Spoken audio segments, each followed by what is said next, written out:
So, there was this guy. With me, it's always about a guy, pretty much. But yeah, his name was Mike, and he was 6'2", probably like 220 pounds, played volleyball, and he was in grade 12, so he was 3 years older than me. I was in grade 9. Needless to say, one day, he put a pair of gym shorts on my head, and what can I say? I fell in love. And, well, I wanted him to know that I existed. So I wrote him a note and I stuck it in his locker. And the note went something like this. Hi, Mike. You're the guy that I like. You are very funny. You make my days bright and sunny. You're also very tall and good at volleyball. Your smile makes me faint, just like the fumes of wet paint. I know, I'm very weird. At least I don't have a beard. Love, some idiot. Needless to say, this note didn't really get me the sort of reaction that I was hoping for, namely one that would make him instantly fall in love with me and buy me flowers and ask me to grad and everything like that. But, yes, that didn't happen. He thought that the note was from a grade 2er, and when my friend told it was him, it was from me, he was like, oh, her.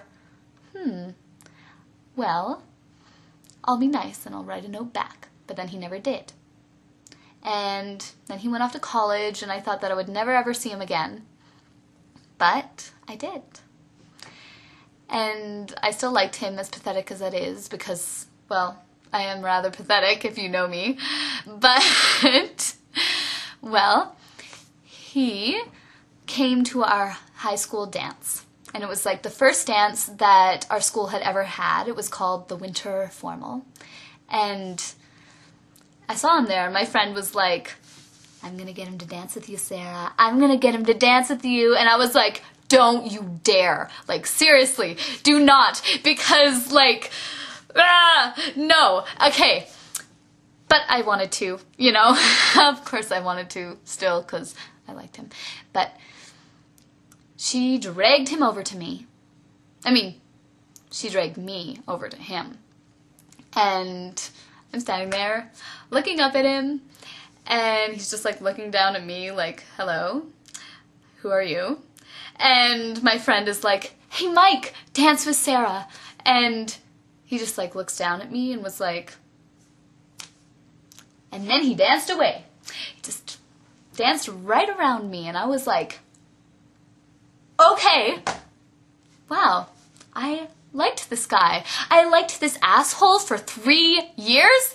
Why? What was I thinking?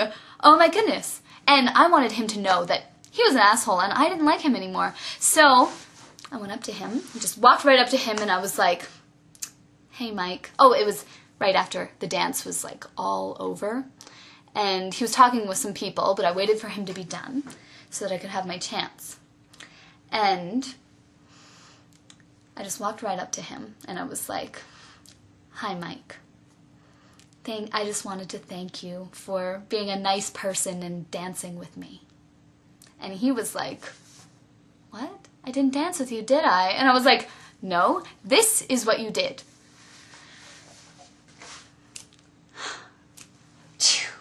Peace. And he was like, oh, I'm sorry. And just gave me a hug.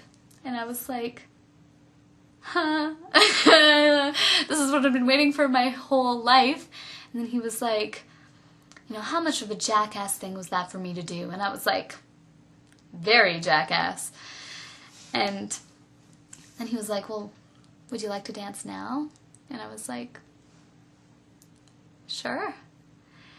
And so he brought me out into like the middle of the dance floor. The dance was all over, so people were just taking down decorations and stuff, but the lights were still off and there was no music. So he started singing to me. I got sunshine on a cloudy day when it's cold outside. I got the month of May. I guess you say, what can make me feel this way? And put my head on his chest, and he like had his arm around my waist, and we danced right there as he's singing My Girl to me. And it just felt so wonderful and so right. And yeah, he cut my face in his hands, and then he kissed me. And by this point I was just like totally in a daze and never thought this would ever happen. And yeah, that's how it all started, and we're still dating now. And yeah, that's pretty much it. Isn't that ridiculous? Yeah, now you know my whole life story. So yeah, that's it. I hope you enjoyed that and it wasn't too pathetic. Yes, look forward to meeting you.